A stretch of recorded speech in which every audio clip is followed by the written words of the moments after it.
great opportunity to kind of just think a little bit outside the box and know that we're actually going to achieve something a bit different to the day-to-day work we do. And we're very grateful to InDesign for the opportunity. Saturday in Design is just a great showcase. It's just amazing, and I think that we're all really thrilled to have been involved with this because it's something that, you know, was a really huge opportunity for us. So the idea is really conceived, I guess, from some graphics by Blue that Sky put together incorporating one of our lighting products, and it created a sort of intriguing mystery forest with our lights. So then we took that idea and decided to create an experiential landscape. It just became then a layering of atmosphere on top of what really is some of the world's most beautifully designed light fittings and some of Australia's most artistic and beautiful graphics. So it was really a pretty simple job for us. I've gone to a lot of InDesign parties and things like that, and I thought, it's about time I did a bit of payback. We've used the simple single element as being hide, and then decided we'd play with colour, play with natural textures, and then slightly offset it. Basically, Stylecraft approached Enmore Design.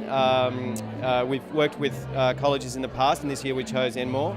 And basically, students broke into groups of four or five, and each pitched an idea. And then from that, we chose a winning contestant. There was so much that Rod put into this that was not, you know, things that we had initially thought of. So it was a great learning curve in that sense.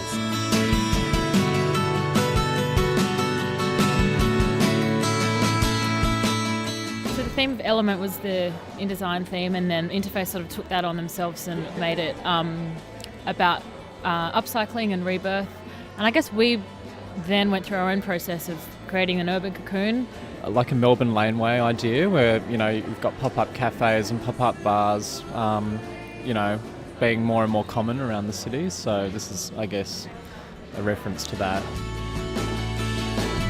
We're kind of trying to create an environment within a space, an insertion piece almost, to kind of make people aware, I guess, of the concepts of sustainability that are around nowadays, as well as the ongoing trend of upcycling and minimising carbon footprint. We took these materials and we create something new and giving it new value, which is what upcycling is all about, really.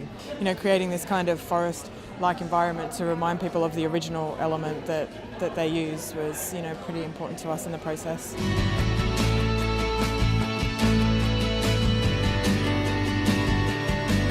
The idea of walking on an artwork is a very uncomfortable feeling, and I don't normally get to walk on an artwork, and it's clearly handmade. You know, I literally did that in my studio with paper cut stencils, one at a time with a screen print.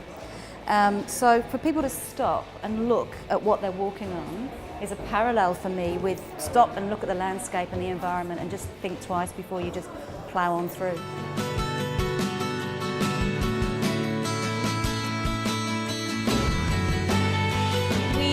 Got together with Enlight and had a lot of red wine and talked about, basically started with their website, and we wanted to create certain elements of the space that all contributed to the one installation. The whole installation is sort of a representation of the website, so the QR code is almost like a passageway to go into the interactive space.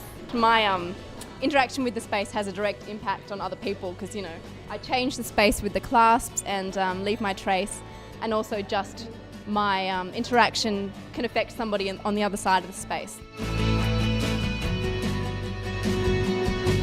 So we took one chair, which is called the web chair.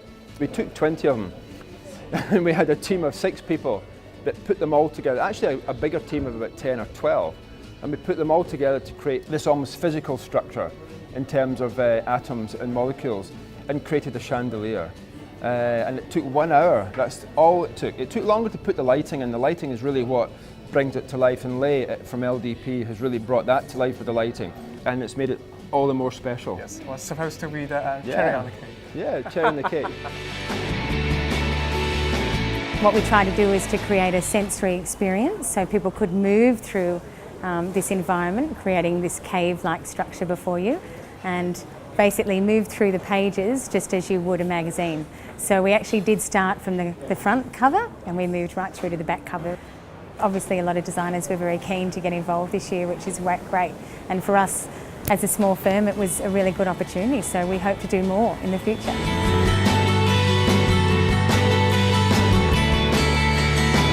So Hassel has collaborated with UNSW. Yeah, it's been great to work with students and also for students to have that interactivity with the industry from the beginning, and Saturday in Design has helped them to do that. We needed to find something that was going to work and something that we could get without having to pay for it. So something like the yellow pages. You know, we're looking at upcycling and just to let you know, this whole installation took 8 yellow pages to do. So we're really happy with what we've done with 8 yellow pages.